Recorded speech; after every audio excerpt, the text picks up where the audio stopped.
Good evening and welcome to Tuesday's edition of Primetime News. I'm Shalva Wells.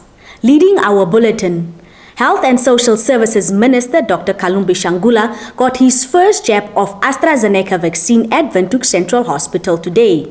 Shangula appealed to the nation to get vaccinated, saying the COVID-19 vaccine is safe and will save lives. Let no Namibian be left behind.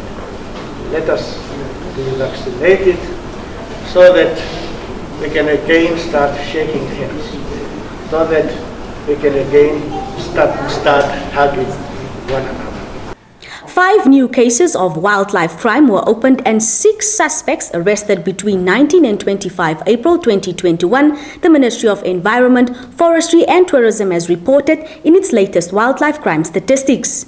Statistics availed to NAMPA on Monday indicated that 6 suspects were arrested for allegedly being in possession of elephant tusks, an impala carcass, a dead python and skins, and a dead leopard skin. 3 suspects were arrested at Rundu in the Kavango East region for possessing 1 dead python and 2 elephant skins, while another was arrested at Nduyona for possessing 5 python skins. At Otjiwarongo in the Otjiwarongo region, 1 suspect was arrested after being found in possession of a leopard skin, while another was arrested at Ocho in the Kunene region for possessing an impala carcass. Minister of Education, Arts and Culture, Anna Gipondoka, has said they will consider increasing hostel fees for government schools as catering for boarding learners is proving to be very costly.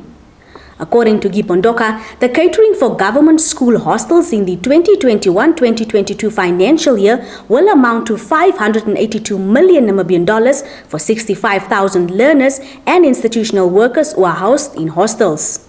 The minister was responding to questions in the National Assembly by Popular Democratic Movement parliamentarian Esmeralda Kaibes on Monday on why the ministry continues to require parents to pay school fees, especially amid the COVID-19 pandemic. The Ongwediva Town Council will start implementing its credit control policy, which will see defaulters being disconnected for unpaid services strictly as from 10 May. The Town Council's Corporate Communications Officer, Jackson Muma, in a media statement on Monday said the policy has been relaxed since April 2020 due to the COVID-19 pandemic. The gesture, he said, however, appears to compromise the upkeep of municipal infrastructure and its operational expenditures.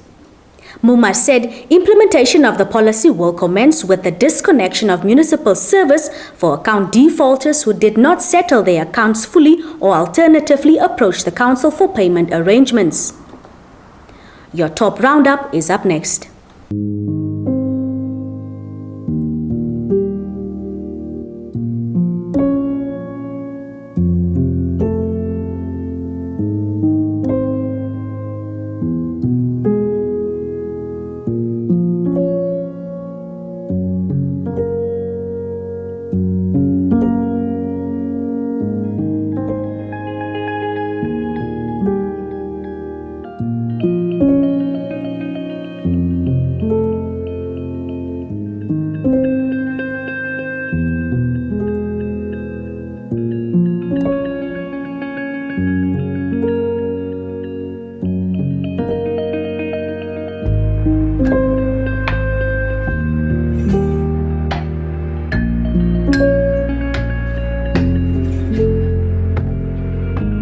The Division of Veterans Affairs in the Ministry of Defence will receive a budgetary allocation of 861.3 million Namibian dollars to take care of veterans of the liberation struggle and their dependents.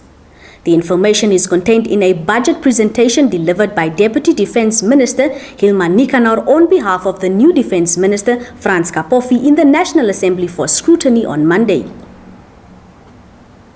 You will all agree with me that it was due to the immense contribution made by the gallant sons and daughters of the soil that brought about the freedom and independence of our motherland that we all are enjoying peacefully today.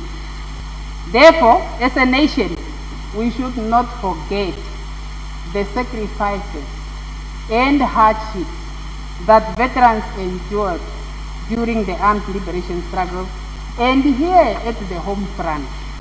During previous financial year, the Department of Veterans Affairs received funding for its budgeted programs.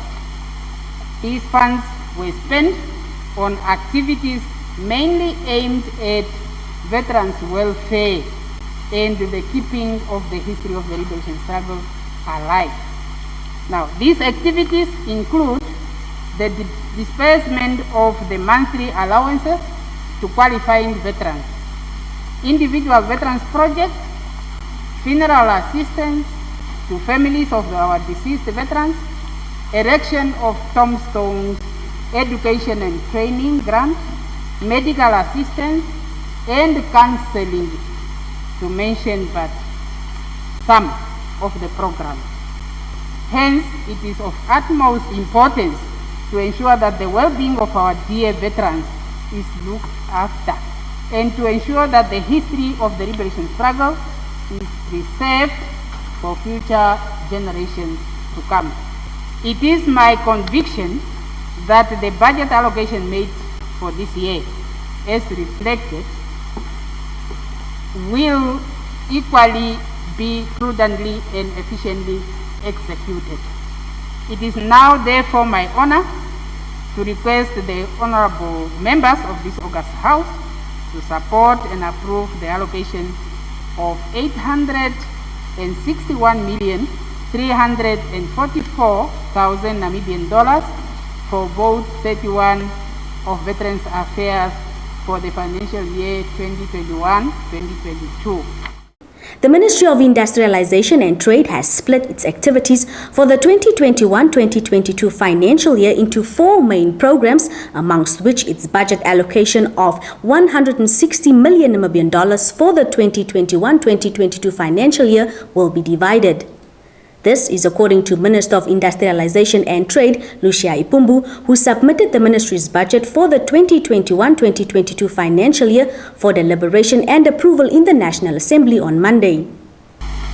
The total budget allocation to this ministry is $159,797,000 Namibian dollars. This allocation is divided into the operational budget, amounting to $112,203,000 Namibian dollars, and then the development budget, amounting to $47,594,000 Namibian dollars. This allocation represents a reduction of 9% from the previous financial year in an amount of $15,689,000 Namibian dollars. The activities of this ministry are further packaged under the 4 programs, which I will now present the budget allocation for each program as follows. Trade Promotion Program, $56,681,000. Industrial Development Program, $40,800,000. Special Industrial Program, $17,486,000. Policy Supervision and Support Services, $44,831,000. It's time for your economics roundup.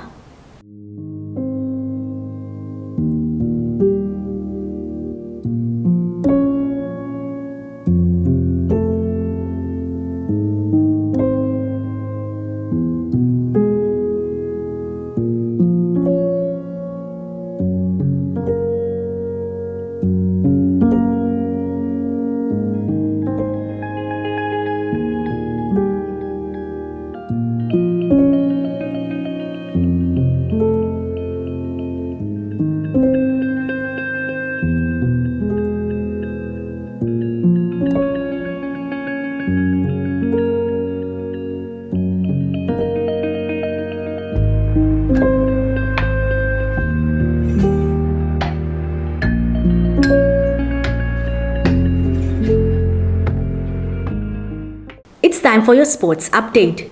F40 athlete Sylvia Shivolo and T46 sprinter Bradley Murere said competing at the rescheduled 2020 Paralympic Games, which are slated for Tokyo, Japan in August and September this year, will be a dream come true.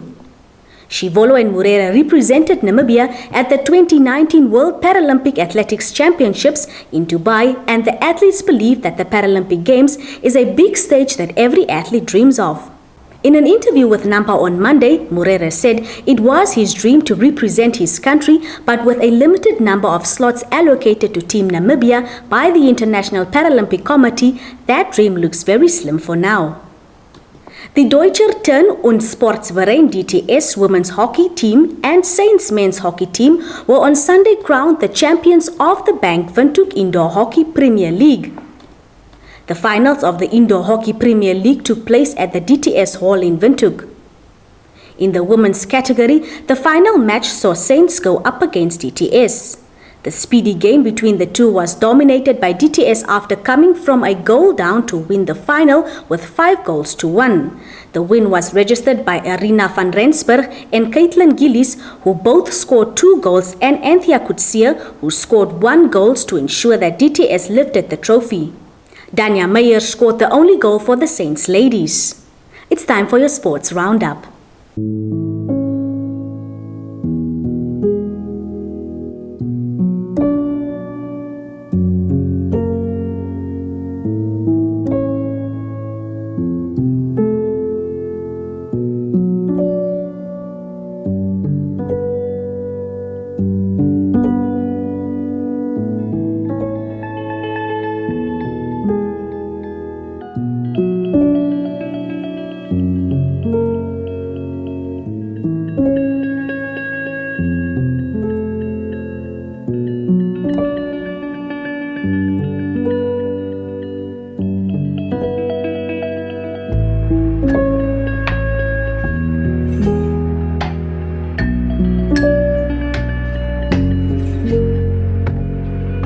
That's all the news we had for you this evening. We thank you for tuning in. Give us a thumbs up and share. If you are new to this channel, please don't forget to subscribe. Also click on the notifications bell to stay posted on the latest happenings locally and globally. For me, Shalva Wells and the entire Nampa team, good night.